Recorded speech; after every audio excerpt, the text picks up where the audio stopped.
I'm Dennis Ferris, and this is the Limitless Energy Podcast. And we're here in Tampa at the RV Super Show, and we're going to take advantage of this opportunity to bring on some very interesting guests.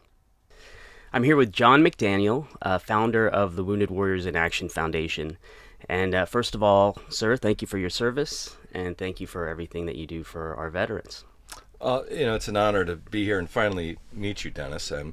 Your team has been amazing. They've helped the foundation. You personally have helped the foundation grow. You've invested in it, and it's an honor to be here. And I wanted to personally thank you right off the bat for what you and your amazing team have done for the foundation.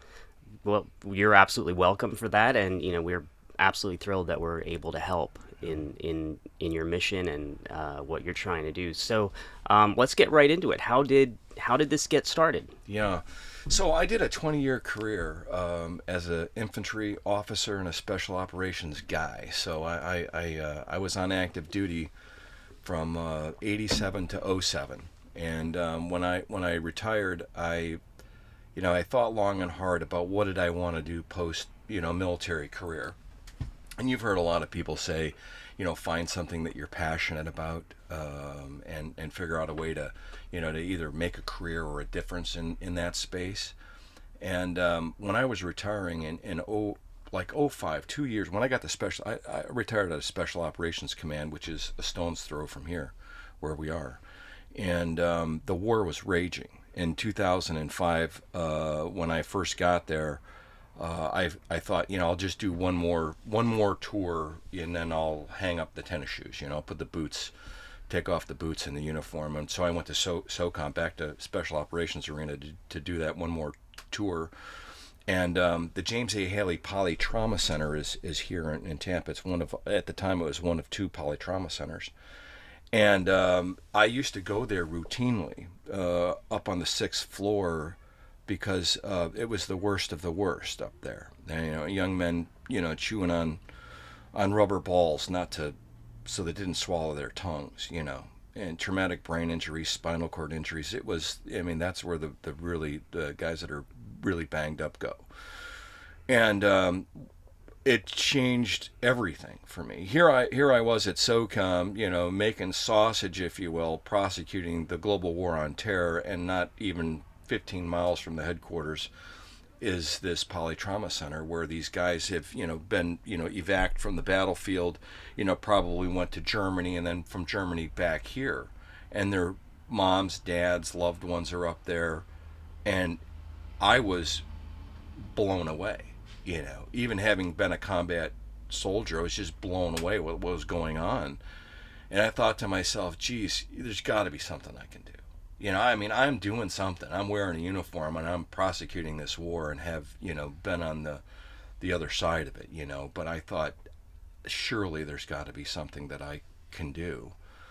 And so I came up with this idea of I said, well, what am I passionate about? I'm passionate about the outdoors. I'm passionate about the men and women who get wounded in combat, and of course this country.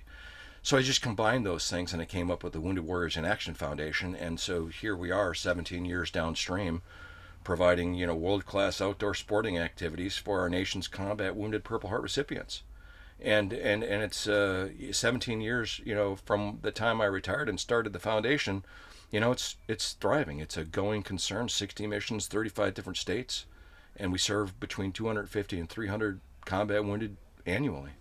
So this is a passion of yours. You like the outdoors, but as you were visiting the facility and talking to these wounded combat veterans, is this something that came up as you'd ask them what they like to do, what would make things better? How did that originate? Great question. Okay, so the person that was in charge of the Polytrauma Center, were on the 6th floor there. Well, there was a recreational therapist up there. Her name was Mary Donovan. And I got to know her, and I said, what about taking some of these guys, fishing? I have a boat. I live right on the water. She said, well, yeah, that'd be great. And so, but most of those guys weren't able to go fishing.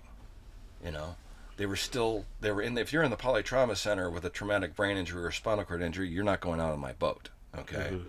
Until you're discharged and they say you're good to go. So I thought to myself, well, what could I do? And you're gonna like this because you're a guitar player. So I know that you're like, where's this guy going with this? Okay, so check this out. So at the Amalie Arena, the big arena here in town, Van Halen was coming. Okay, and they were just getting back together with David Lee Roth. It was the first concert in North America where he was coming back to join the band. And I thought to myself, what if I get a suite, you know? And I asked Mary Donovan. I said, could you get these guys out of this hospital, you know, and get them to this suite so we can rock and roll to Van Halen? She goes, yeah, I could do that. So I said, done. So I bought the suite. I get it, you know, all arranged. And the next thing you know, on the concert day, I'm standing out there, and these 2 tour buses rock up with all these combat wounded, and they're all in, you know, pretty much all in wheelchairs. And they're looking at me like I owe them money. They don't know who I am. They have no idea, and I didn't care. So I just want to go, hey, let's get them out of this hospital, because I know what that's like. So they all, you know, looking at me. We get them up there, and boom, here comes Van Halen, and they're just rocking. And the next morning, I called the 6th floor to Mary Donovan, and I said, how's it going? She goes, listen to this. And she puts her phone, and you can hear them. They're all rocking out and having a blast. She said, it's nuts up here. You got to see it. They loved it. They loved it. And so I thought to myself, geez, I can make a difference. There's something I can do. And so that concert really was the very first thing that I was still on active duty. I was still wearing a uniform. And so then I got to really thinking about, you know, what could I do? And I thought, surely I can't be the only person on the planet that likes to hunt and fish. I know there's lots of people that like to do that. And a lot of these veterans surely would like to do that, have done it, or would like to do it. And so that's how it all started. And I started taking them. I had a place in the Florida Keys. Okay, I had a place here in Tampa, and I had this big chunk of property in northern Wisconsin. And so that's what I started doing. It was just me and one guy. I was just doing onesies. And then when I, you know, they were spending long weekends with me, and I'd get to know them, you know, obviously. And I thought, wow, this is really helping. It's not only helping them, it's helping me. And so, you know, as things grew and I sort of figured out how to do this, we were adding, you know, 1, 2, 3, and operating in small groups. So now we operate in fire team size, like 5 is a good number, because that's how we fight. So the basic fighting component of an infantry unit is a team, and then there's the squad. So the team is about 5 or 6, and a squad is 2 teams. So they're used to that. They like that. And oh, by the way, if you get 4 or 5 guys together, that dynamic is great. You start getting bigger than that, you start losing guys. You know, it's like they get lost in the sauce. So anyway, that's what we do now, and have been doing it. That's our formula, and we've refined it over the years. But it seems to work. That's great that it started from a rock concert, How from a about Van that? Halen concert, and now you're looking for peace and serenity. And you know, There you go. But you know, I just want to touch on the fact that as you put these events on, you have referred to them as missions. And you know, it's as a combat veteran yourself, there's obviously some similarities, or at least you're looking for some similarities to make it familiar for the veterans as you take them out. Can you talk a little bit about that? Sure. Well, you know, mission, powerful word. Just super, for a guy like me, that's a powerful word. Mission. I mean, I'll lock in on that so quick. Like, everything that I did while wearing a uniform had to do with mission. Okay? So, a mission statement, and you know, who, what, where, when, and why. Okay? So that's the basic components of a mission statement. It's the second paragraph of a 6-paragraph operations order, like in my language and the language that I grew up in, right? So we don't do anything without an operations order. And there's 5 paragraphs to that, you know, everything from the situation, mission, execution, communications, and, you know, logistics support. Those are the 5 basic paragraphs of a mission, right? Of an operations order. But, you know, mission is a very powerful word. And so it has the 2 basic chunks to that. One is a mission essential task. Yeah, what must I do? You have to answer that question. What must I do? And if you've got a good mission statement, it tells you what you must do. Seize Hill 234. Okay? That's my mission essential task. But the other part is purpose. It answers why am I doing that? Seize Hill 1234 to protect Bravo Company's flank as they move on to Objective Green, as an example, right? So, mission essential task and purpose. And I thought to myself, geez, purpose, right? These guys had been banged up, right? And they had to take off their uniform. The one thing they wanted in their life is now gone, Right. And so the mission's over. They're lost. They don't have they have a sense of purpose is kind of gone. And so what I did and what we're doing today is kind of filling that gap, that void, okay, and providing purpose, direction, motivation, and connectedness, getting them together in small groups.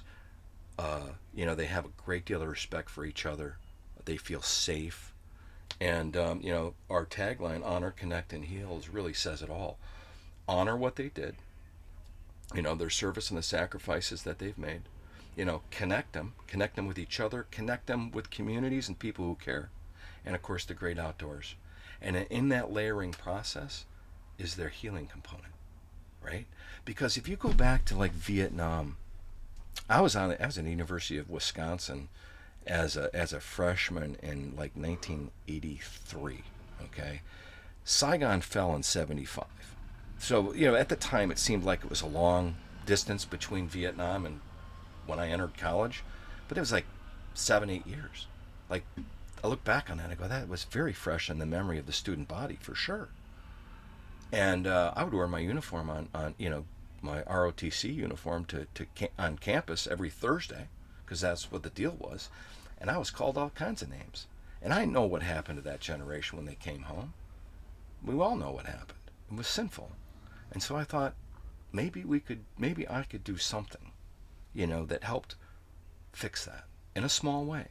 And so that's it. Yeah, that was on your mind that far back. Absolutely. You were just getting in college. See, I'm still learning myself, like discovering, when you ask me these questions, recall to mind certain things that, are really deep seated, and that's one of them, that memory of boy, if you went off to a foreign country and fought, for freedom somewhere, and then came back home, everything's different. I promise you, everything's different. The trip to the refrigerator is different. Mm-hmm. Well, you definitely have a level of peace and serenity in you, and it's probably because you are very connected to your mission and purpose, and you know what it is, and I think that's great. And thanks for saying that. I can certainly relate to having a sense of mission and purpose that drove me to be doing what I'm doing now, and it's really cool that we can align in some way anyway. So maybe we can talk about what we have done together, and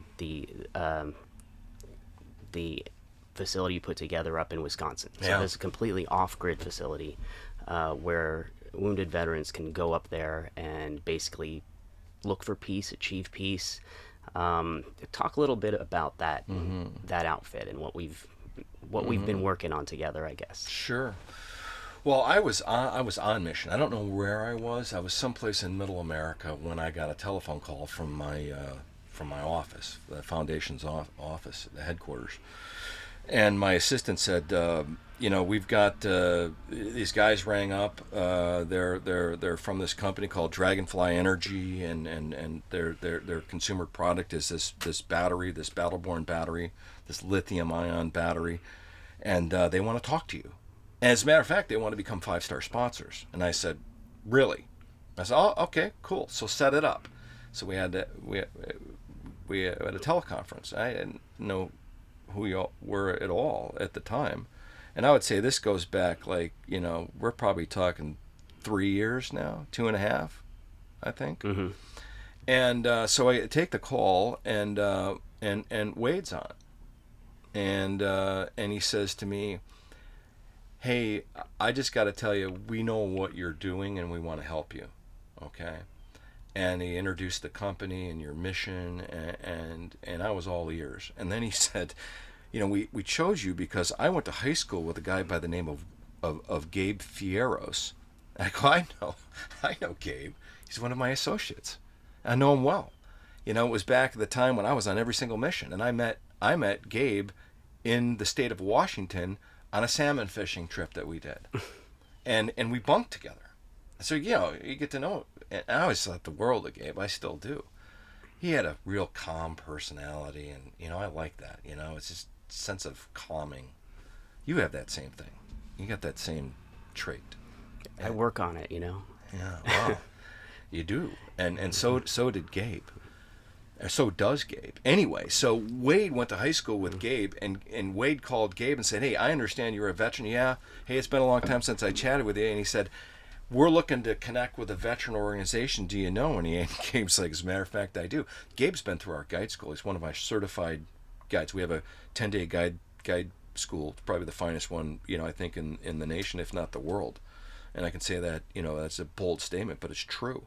And Gabe's been through that course and now performs these missions as I did, along with 21 other guides that we have. And so, anyway, your team's like, "Okay, what can we do for you?" I said, "Well, I have this chunk of terrain in northern Wisconsin. It's 410 acres of wild and remote property. And, right now, it's off-grid, but the only way it's powered is by an 8 kW generator. So here we are in this really remote site in northern Wisconsin with a generator providing this power, and it's kind of putting the harsh on the mellow, That's really not the idea of unplugging. We didn't always have to have a generator on, but there's often times where we had to have it on. And so anyway, he said, "Well, we'd like to see that." I said, "Perfect." And so not only did you guys show up, and I'll talk about that because I it takes a lot to impress me, but I was super impressed by your team for the professionalism, the precision, and of course the end state, the product and how well it performs. And so anyway, he's like, "Well, we'd like to fly in and do a site survey." I said, "Perfect, I'll meet you up there." So I went back up there. You guys flew in. We went out to Camp Hackett, and there's like 3 guys with measuring tapes and they're calculators, and they're crawling all over the camp. And they're there for like 2 or 3 hours. And they're like, "Let's go to lunch." I go, "That's it?" They're like, "That's it." So okay, fine. So I wasn't, I was like, well, all right. So we went to lunch, got back on the plane. They flew away, and then about, I reckon, maybe a week or 2 later, they're like, "Hey, what are you doing on this date?" And I go, I can't make it, but I'll tell you where the hide key is for camp. If you want to get in and open up camp and do your thing, absolutely. So they said, perfect. They showed up, and I think that team worked well. I know they worked well into the night because I saw the video. Okay, and they're taking videos. I remember seeing, we have an out shed. It's an equipment shed, and they asked me, "Would you like to have lights go into that shed?" I said, "Absolutely, I would." And actually, we have 2 sheds. If you could get a light, even if it's a small little light bulb, it'd be great, But there's, everything is wired perfect. The lights work. The battery bank is there. It's inside, and your whole system is there. And I liken it like to a special operations mission. You came in, you did your thing. The clamshell opened. Lots of stuff happened. The clamshell closed, and it went away, and things were different. And that's what your team did. Right. It's really super impressive. And I'll tell you what's happening up there now is that generator is just a backup to the, on the days where it's cloudy, and you're not getting a solar power, to recharge the batteries. That's what that generator is now doing, as opposed to a primary. It's an alternate source when it's required, and it's not required very often. And so you changed our life up there. And now you're up there at Camp Hackett. The heroes are up there at Camp Hackett, and we're off the grid, continue to be off the grid. And it's quiet, and it's just the way I always envisioned it. But I never envisioned it really being possible. I think that it was a personal thing for Wade too. He definitely took the reins of that project, and he went up there. I think he brought his brother, some family, and some friends up there. And I remember that project. They were up late into the night. They were trenching. They were doing things that we don't typically do when we're putting batteries in RVs or boats. So it was something that he definitely went above and beyond because he felt the mission himself. Wade, who now is our chief revenue officer, actually. So that's something that he's always been demonstrating a high level of work ethic for us. So we're real proud of him. Yeah. So And many others. I mean, I'll tell you, customer service is really everything, right? I mean, you got a great product, but to be able to pick up the phone and call somebody and say, hey, this is what's going on. I mean, your team, on the one or two occasions where we were trying to sort something out that we just didn't have the technical expertise to do. I mean, we're soldiers, I mean, that we don't understand, at least I don't anyway, how some of these complex systems work. But every time I picked up the phone to call somebody and say, hey, I need this, that, or the other thing, or explain this to me, you guys are all over it. And that just doesn't happen. I mean, that's you probably know that, but I'm going to ask you. I mean, I know it's my interview, but I'm going to ask you. How'd you do that? I mean, how did you create a culture? Because it's not just one person; it's everybody in this organization. What have you done? I mean, I'm just curious. How did you influence to that level where you instill that sort of commitment to customer service? Well, I do think it starts with the mission of the organization, and everyone's buying into what we're trying to do, which is to, obviously to make energy storage more prevalent and have more, basically more renewable energy powering what we do. That's the mission of the company. At the same time, I think that problem solvers tend to be attracted to the company, to what we're doing. I think we like to be innovative and we like to solve problems. What you presented to us was a great problem to try to solve with the tools that we have, with our expertise. And we just we took those reins, and when people call in, it's always a problem. It's just like I'm trying to do this. How do I do this? And so our sales team, our technical support team, they'll be like, all right, well, let me think about it. I've got these tools. And so it's kind of fun, I think. And I think problem solving is a big driver. The willingness to solve problems is a big driver behind that. Yeah. So. You got a really great team. But I appreciate you saying that. That's true. I agree with you. I think our team is incredible. Yeah. So I'm fortunate. Well, I always like to talk to leaders, especially leaders of great teams, because there's something there, like there is. I mean, it starts at the top. It certainly does, and I like to ask that question because, I always learn, can learn from people. I talk about culture, right? My organization has a culture, your organization has a culture, and as our organizations grow, I think the guys and gals that are in charge in leadership positions, that's what I think a lot about. How do I maintain, improve, and preserve the culture of the organization so that it continues to perform at high levels? That culture, permeates the organization. But how do you do that? I think that you need to be engaged at all levels of the organization. I mean, I was personally out on the floor assembling battery packs until pretty recently. Right. Every now and then I'll try to get out there just to, see what's going on. But, honestly, I wouldn't help. If I'm out there trying to make batteries, I'd probably get in the way at this point. Yeah. But, I do personally like to see what, the nitty gritty, when the technical sales team is working, they'll often bring problems to me right outside my office. And I love to watch the marketing team work, for example, and things like this podcast. It's just so much fun to be engaged and be involved in what's going on at all levels of the organization. And I think when leadership shows that much interest in what everybody is doing, then that drives them to work even harder. And they want to, they're like, oh, wow, what I'm doing is important. And it does contribute to the mission. So. Yeah, no, that's a great answer. I think you're right. And it's like at Camp Hackett, I'm still the guy. I'm the original host. Now that we have, some, 50 other missions across the country, all basically modeling off of what I started in back in an '06 time frame. And I still do it every fall. I go up to Camp Hackett. I'm the original guy serving these heroes, continue to serve them. And so there's a lot of modeling happening. But if the boss is engaged, we used to call it the snowman model, right? In joint terms of joint warfighting terms, the snowman model. You have the tactical piece, which is the base, like the base of the snowman. Then the middle part, you would have the operational piece, and then at the top, the head, you'd have the strategic. So really, those are the three levels of operations that we see in a joint warfighting arena: is strategic, operational, and tactical. But if the boss started at the tactical side and worked his way up, and is now still mostly focusing on strategic things, but dipping down occasionally into the operational arena, but then also doing the tactical piece, right? Mm-hmm. People see that, and I think it's important for leaders, to do that. Mm-hmm.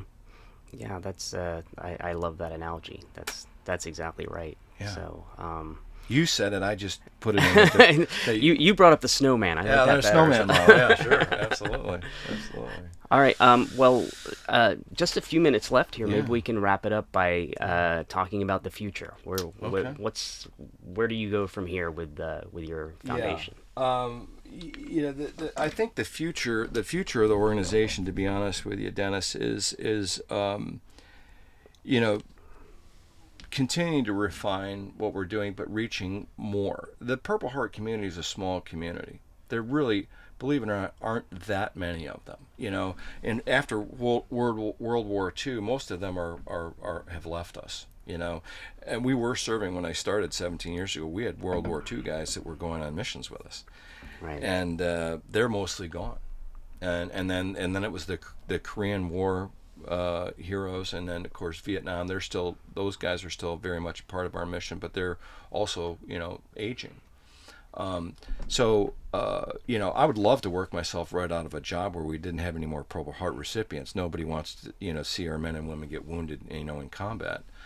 But this country has a tendency to war. I mean, you can go back in history, and every 15, 20 years we're back in the goo. Mm-hmm. The global war on terror is not over. We like to think it is, but it's not. We are certainly engaged in many places throughout the world right now. It's just not it's not in the headlines, and it's not force on force things that we typically think about as combat engagements. But I think when I look at it, I say, okay, my original idea for the foundation was to build these healing centers, like American Disabilities Act compliant healing centers, where we can get to that smaller population that really has mobility issues, the very severely wounded. And Camp Hackett's going to be that model. Originally, that was the idea. I didn't think there would be other people that would be that interested in doing what we're doing. So I bought that property in northern Wisconsin. I was going to build an ADA compliant healing center up there, and I was going to have 4 of them across the country. That was the original idea.